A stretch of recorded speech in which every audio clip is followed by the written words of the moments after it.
Wednesday is your first exam, so I do have a review guide, not for you.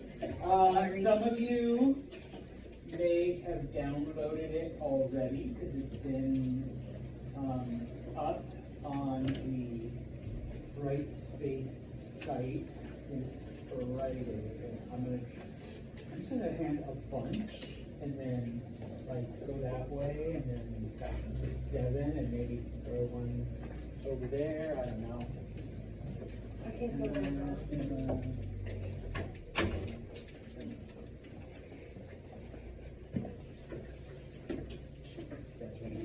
Go with the 8. I don't know. Hopefully when we get to y'all. 2, 3, 4. Does it matter, pencil or pen? It's up to you because you're reading it.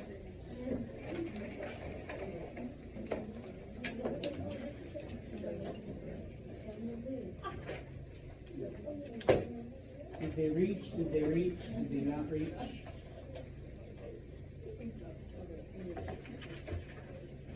Oh, look at that. Almost. Perfect. Extras, yeah, pass the extras to the front. Or, you know, you can do 2 of them.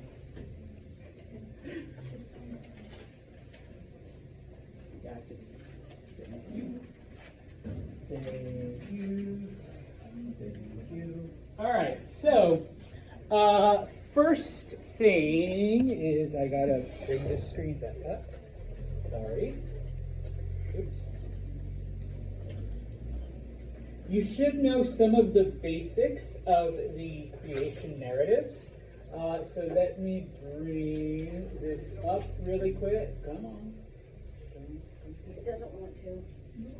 I was going to say, you're right, it does. So neat. Oh, look, we can take a test. Hey, what the? Yeah, now that sounds really nice. Okay, that one was. There we go. All right. So some of the things you should know about the creation narratives. Okay. You should know that creation narratives, for the most part, will always give you some sort of specific date or length of time when it comes to the creation. That basically the earth and by extension the universe is only a couple of 1,000 years old. And that when humanity appears, fully formed, okay? No evolution, no changing from creature to another. Basically, this is it. I put there just a couple things. For those of you that read through them, you kind of had to for your assignment. How long does creation take in Genesis, for example? 7 days. We can go, I'll give you 6 or 7, because technically one of them is a rest day. Popol Vuh, what are humans made out of? That's the Mayan creation. Corn, okay. Purusha, that is the Indian creation narrative.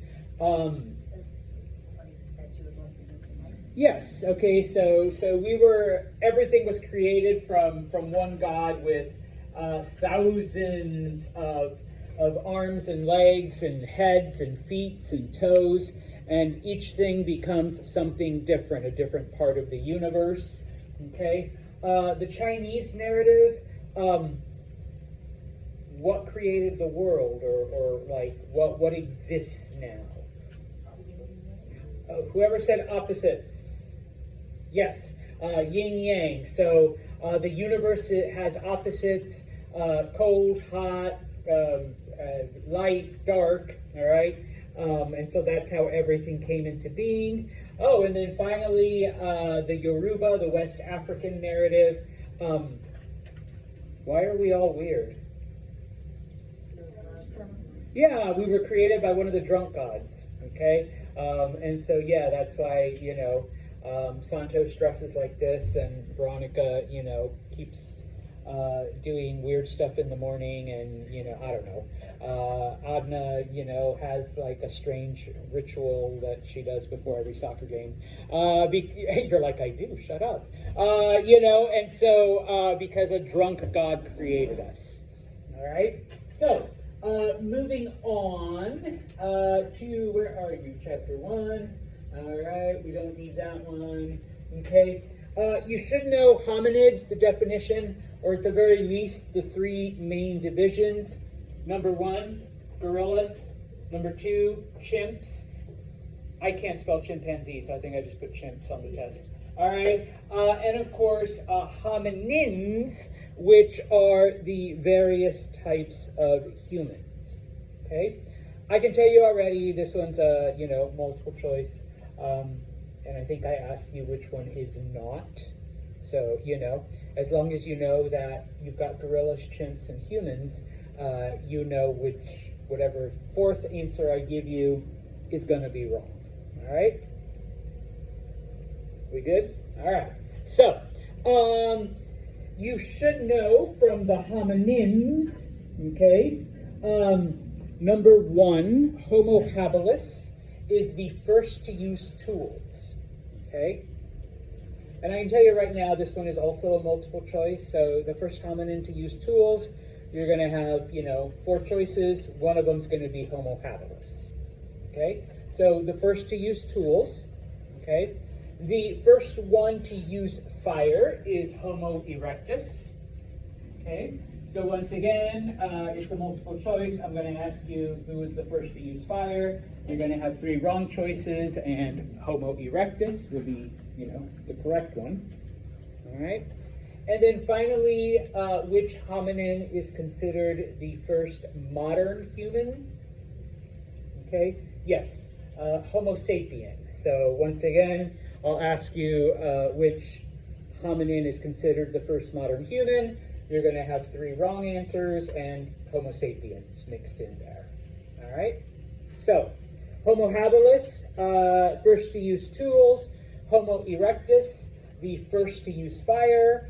And modern humans, you and I, with the exception of those of you that have like 2% Neanderthal DNA, Homo sapiens. Okay? First modern humans. Okay? You should be able to identify, the 2 different pastoral lifestyles, okay? So the first one is transhumance, second one is nomadic, all right? Bless you. And you should know the difference between the 2, okay? Transhumance has a home base, and you take out your herds for a short period of time, then you come back. Whereas nomadic, they're the hordes. They're the ones that are constantly wandering. They're the ones that have no home. They spend thousands of years just traveling back and forth in Asia. I'll give you a minute for that one.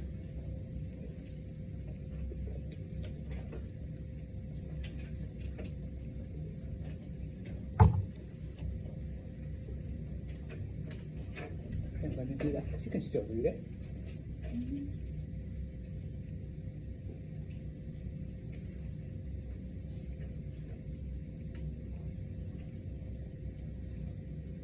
We good? Yeah? All right. Then we move on to chapter 2. The earliest cities, where do they develop? Near rivers. Okay? If you just put near rivers, boom. Okay? Or next to rivers, or you want to say river basins, you want to get technical, that's fine. Okay? And of course, why? Yeah, that's where the water is. Okay? I may ask you, all right, well then what is the importance of water? All right. Number 1, obviously humans drink it. All right. Number 2, animals drink it. And number 3, you need water for crops. Okay, so early cities next to rivers, because that's where the water is. You need water for people, for animals, for crops.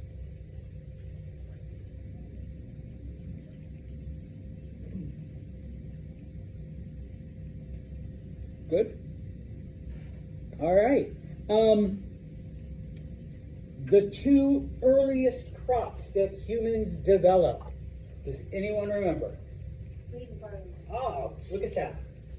You took both of them. Beer and bread. Wheat and barley.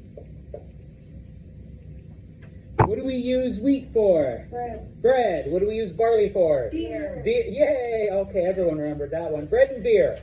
All right, that's what early humans basically lived on. Okay, so if you don't drink, you're denying 10,000 years of human stuff. You can put bread and beer. All right, because that's basically what humans. That and of course, whatever meat they hunted or their sheep and stuff. But yeah, okay, wheat and barley. You should know, where are you? Where is Mesopotamia? Iraq, modern day Iraq. I can already tell you this one's a multiple choice. All right, you're going to have 3 wrong places and then Iraq. Okay, yeah. Okay. Ooh, here's the recipe. Copper plus tin. What do we get when we mix copper and tin? Bronze. Okay, that one is also a multiple choice. All right, I'm going to give you, wrong metals or alloys, I guess. Sorry, I should use the right words. So copper plus tin equals bronze. The definition of polytheism. Belief in multiple gods. If you want to put many gods, if you want to put numerous gods, if you want to put dozens of gods, that's fine. Okay? As long as I know that you know that it's lots of them.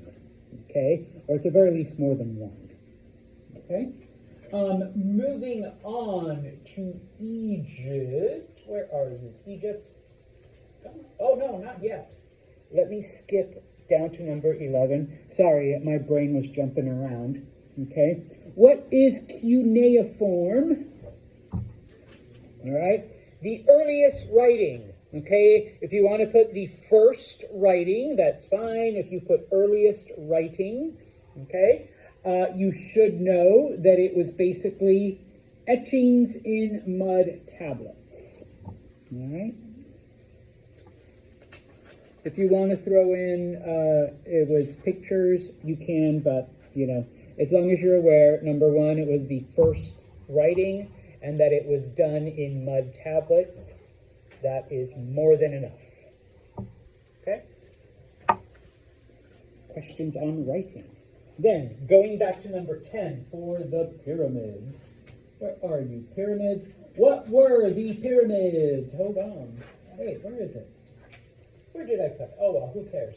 What were the pyramids for? Tombs. Tombs for whom? Kings and pharaohs. Kings and pharaohs. Yes, for the royalty. Okay?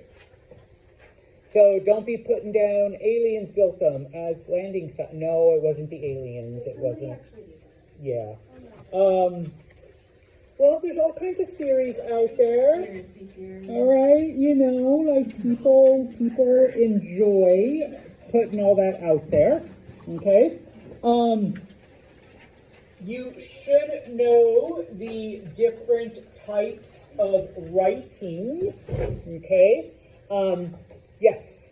Are we going to get points off if we spell it wrong? No. Okay. Thank God. Because even I can't spell it accurately 100% of the time. Thank the God. So you should know. Oh, good polytheistic reference. You should know that Egyptian writing was A, hieroglyphics, B, hieratic, and D, demotic. All right. Remember, hieroglyphics is what was used in the pyramids. Okay. Hieratic was used for their everyday stuff. And then demotic came later when they realized, why the hell do we have 2 different forms of writing? Let's just put them all together. So hieroglyphics were basically their person. I suppose. Which is why for the longest time we thought they only had hieroglyphics, because it's what we found in all the pyramids. It wasn't until we began finding other things that it's like, oh, they have a different form of writing. Okay?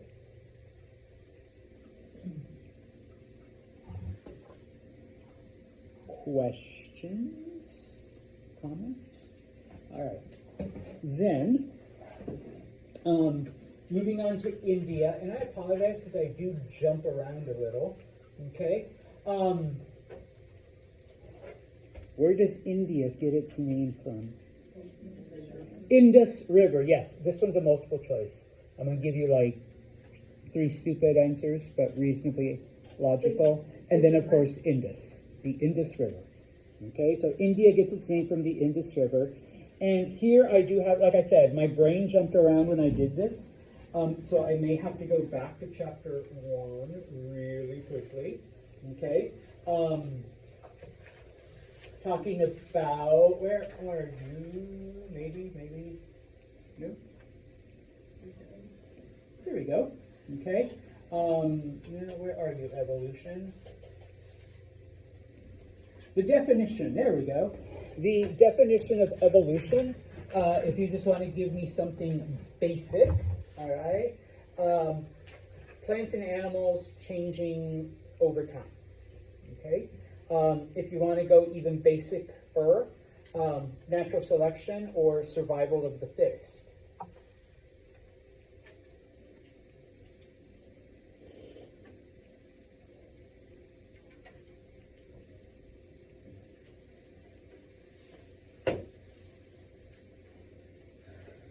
So evolution, plants and animals changing over time. If you want to say plants and animals adapting to the environment, or like I said, if you just put survival of the fittest, I mean, I will give it to you with just that.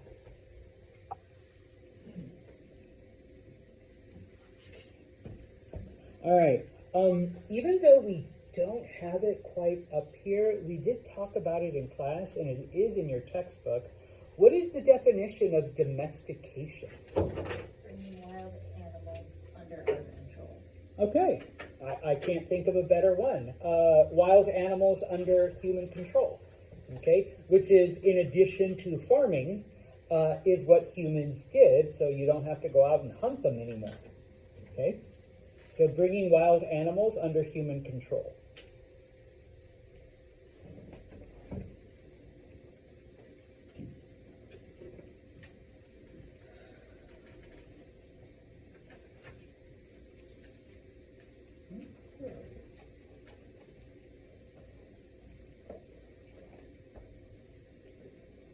Sorry, I think I need to go back to chapter 2 and go back right here. Like I said, I apologize, my brain jumped around in a few places. What is the importance of, let me back up here, come on. All right. How does agriculture affect the development of societies? Well, once humans develop agriculture, we have a food surplus, okay? And so hopefully, all right, if you get nothing else from this class, more food, more people, more people, more food, more food, more people, you know, that keeps happening. And so because of that, not everybody has to be a farmer, okay? The people who don't farm now can pursue other interests and other crafts and other trades. And so that's how we get civilization, that's how we get society, because we're no longer just worrying about not starving, okay? So now we get people making, you know, arts, crafts, tools, metals. We get people, you know, coming up with religion and business and commerce and, you know, all of that stuff. Right? This one is a short answer question, so, you know, you can say, hey, there's a food surplus, population grows, even more food. You don't have to be a farmer, okay? You can now pursue other things. We see then the creation of those things that go from just survival to, you know, a life, a society, a whatever. Okay? Alright, so we're still in chapter 2. Come on, where are you? Sargon. Okay, because I do ask you, who is Sargon? Come on. Okay. Who is Sargon? If you just put the first conqueror, okay, that's all you need, really. Okay, because that's basically who he was. He's the first person to conquer, you know, other large areas. Yeah, you can say first ruler. Okay, first ruler, first conqueror.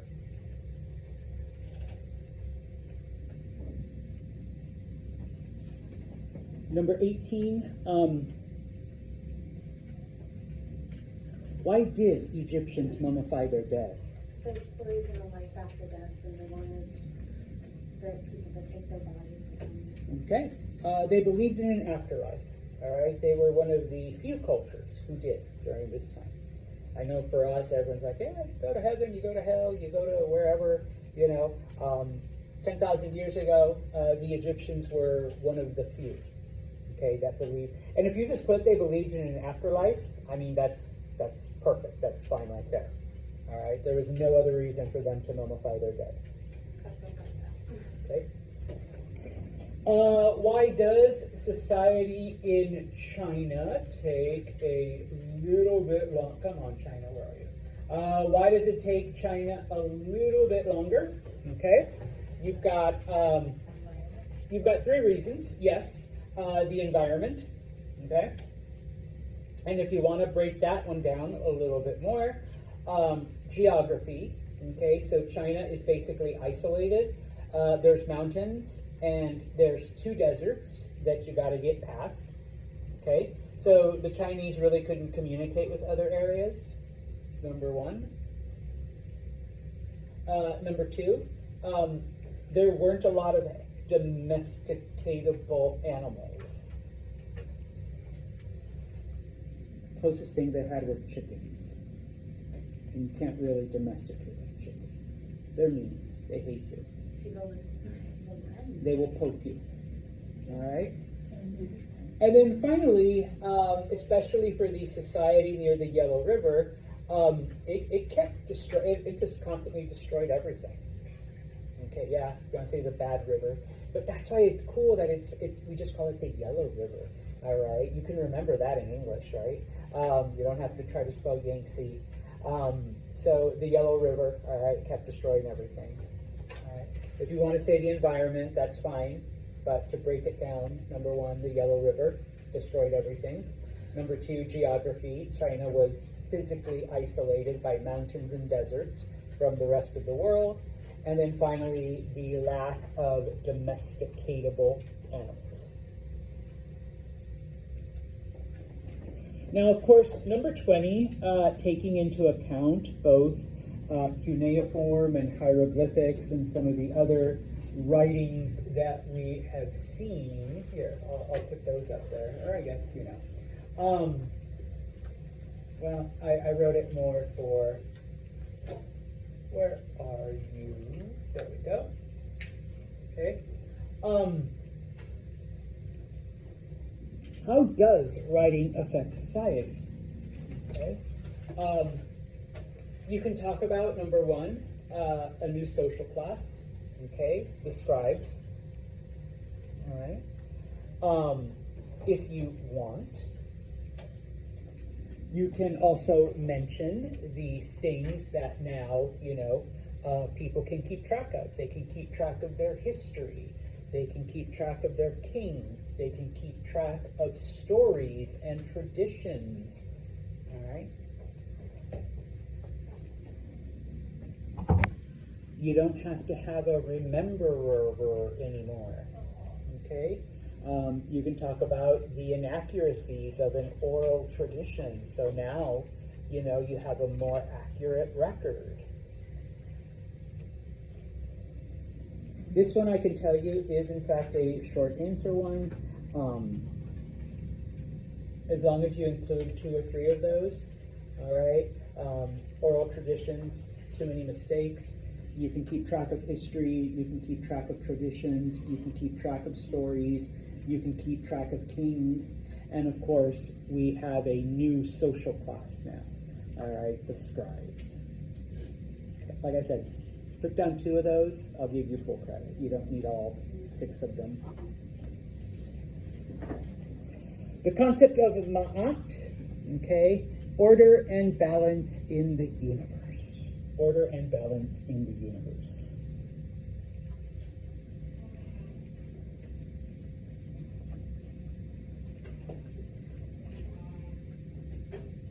Hold it outside. I hope so.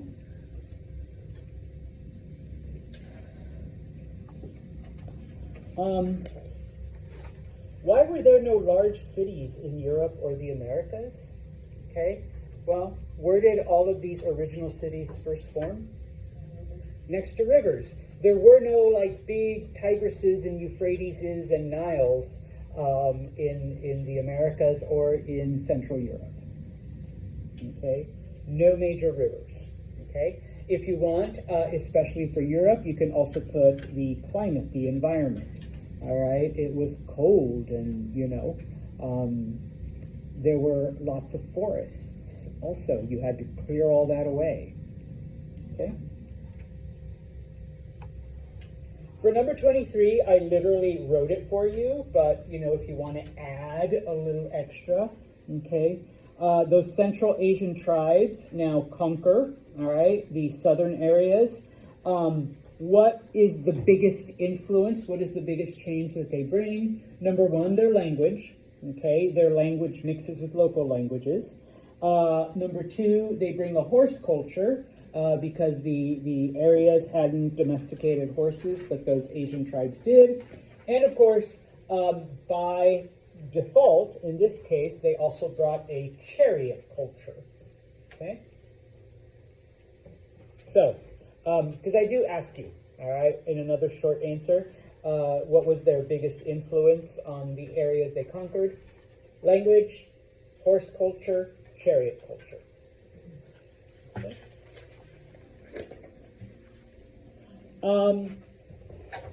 I apologize once again, my brain kind of jumped around a little bit. Okay. Who were the Hyksos? Okay. No, I'm sorry. Let me back up. I actually did do it. Yeah. Thebes. Okay. The capital of the Middle Kingdom was Thebes. This one is a multiple choice question. I'm going to give you 3 wrong cities and Thebes. Okay. What was the capital of the Middle Kingdom? A, Giza, B, Cairo, C, Detroit, and then D, Thebes. Okay. Pick Thebes. All right. When it comes to the New Kingdom, all right, the Hyksos, they were the Central Asian tribe that invaded Egypt. Okay. And quite literally, when it comes to the name of the Asian tribes, I do in fact just put what was the tribe that invaded Egypt? What was the tribe that invaded Mesopotamia? What was the tribe that invaded India? Okay, so, Hyksos, Amorites, Aryans, Hittites, all right, you just have to basically match the right tribe to the right area, okay? The effect that the Hyksos invasions have on the New Kingdom, you can talk about, number 1, how the Egyptians basically adopt Hyksos weapons and strategies. So they adopt the Hyksos weapons and strategies, but also, okay, they begin a 200-year era of conquest, of expansion.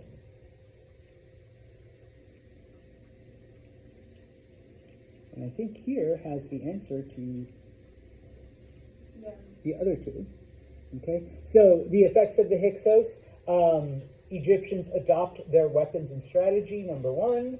And number two, they begin a 200-year era of conquest, of expansion, of war, whichever word you want to use is fine. All right. Who was Hatshepsut? First female leader, first female ruler. Any one of the, I'm pretty sure I do that multiple choice, so I already wrote it down for you. But in case I didn't, ruler or leader will do. Hatshepsut, first female ruler, first female leader. The importance of the Battle of Megiddo. First chariot battle, first chariot on chariot. This one's multiple choice, so I don't need you to add. It was a tie. It was the Egyptians against the Hittites. No, just, first ever chariot battle. I do ask you, number one, the Amorites, who were, once again, the Central Asian tribe that invaded Mesopotamia. So you should know that that was the Amorites, number one. But number two, they're called the Babylonians because what city did they build? Babylon. Okay.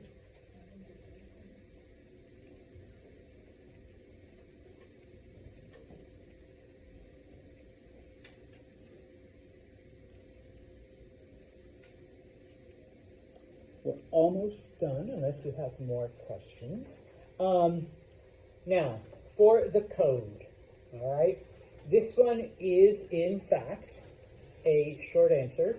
Number one, I want to hear, number one, how do people typically summarize it? Or how do people typically refer to it? And if you just put eye for an eye, boom, okay? If you want to go with other body parts, arm for an arm, tooth for a tooth, leg for a leg, okay, fine. But the most common, basic summary of it is an eye for an eye. Okay, number one. All right. Number two, okay, I do ask, what was it really, though? In addition to that, okay, you can talk about, how it divided society into social orders, okay? You can talk about how each class had, duties and responsibilities, and, if you did something, it was your obligation to do whatever, okay? If you want to reference the other presentation I had, like, how children should act towards parents, how husbands should act towards wives, how wives should act towards their husbands, okay? You can throw that in, okay? I know it's in the other slide, but what was their preferred method of execution? Drowning. Yes, they like to drown people in the river. And finally, despite the fact that it is eye for an eye, that's how we summarize it, how were punishments really decided? Okay. Yeah, by the social class. And if you just put by social class, that's fine. If you add by the social class of the offender and the offended, because obviously it also had, it wasn't just like, my social class that determined it, but also the social class of the person I offended. So if I poke Prasia's eye out, well, if I was the upper class, I just pay money. If I was equal class, then I lose my eye. If I was a slave or lower class, I got whipped. If I was lower class, if I was a slave, I was basically just put to death. Okay, so it was determined by the class of the offender and the offended. All right. You should know that the Hittites were the Central Asian tribe that invaded Anatolia. Once again, it's going to be the same-ish question for each of them. Okay, who was the Central Asian tribe that invaded Anatolia? So you're going to have A, Hittites, B, Aryans, C, Amorites, D, Hyksos. Okay. What is Anatolia today? Turkey. Yes. If you put gobble gobble, I suppose that's okay, but no. Turkey. All right. The Battle of Kadesh, and once again, this one's multiple choice. Okay, where are you, Kadesh? There we go. You should remember that the Battle of Kadesh, the largest chariot battle in history, don't confuse it with the first. That's the Battle of Megiddo. Battle of Megiddo was the first chariot battle. Battle of Kadesh was the largest. And yes, both of them were the Hittites versus the Egyptians. And then the last Central Asian tribe we talk about, the Aryans, who were they? They invaded India. They were the Central Asian tribe that invaded India.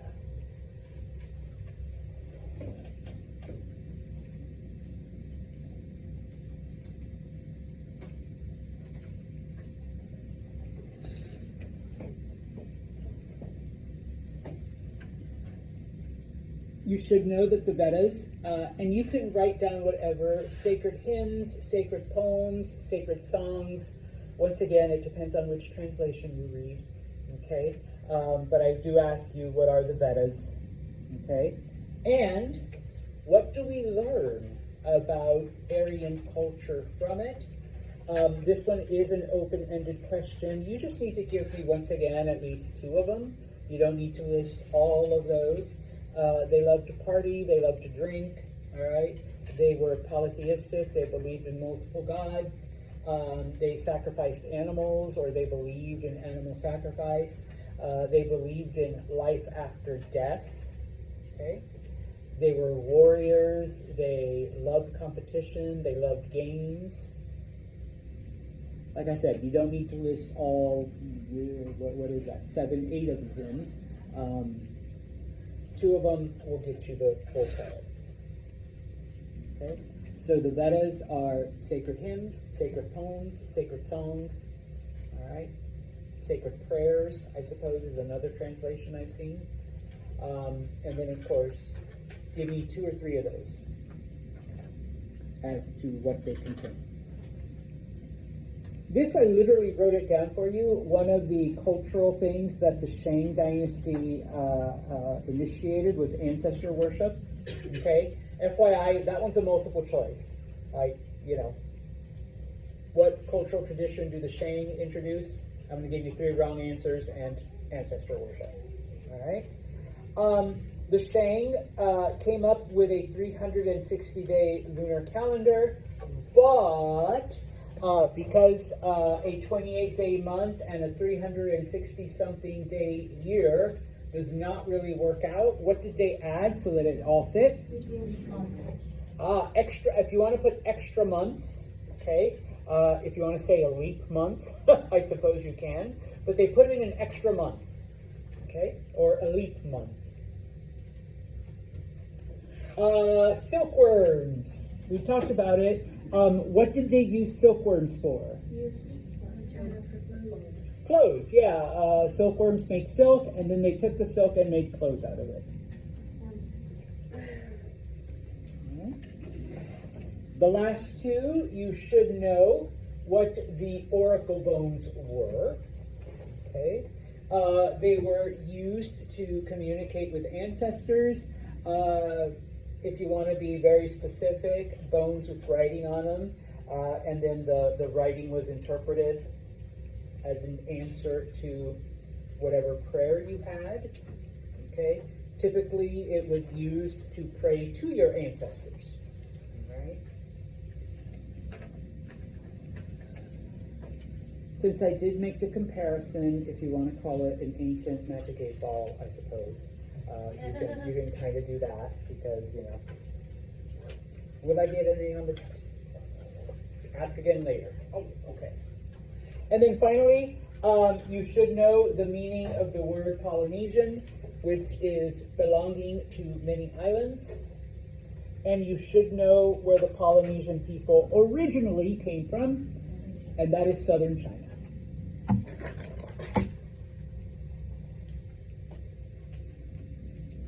questions and or comments? If not, I literally recorded everything we just did along with what the slides are. I will post it this afternoon to the Brightspace. So if there's anything that you miss or anything extra you want, it will be there. On Wednesday,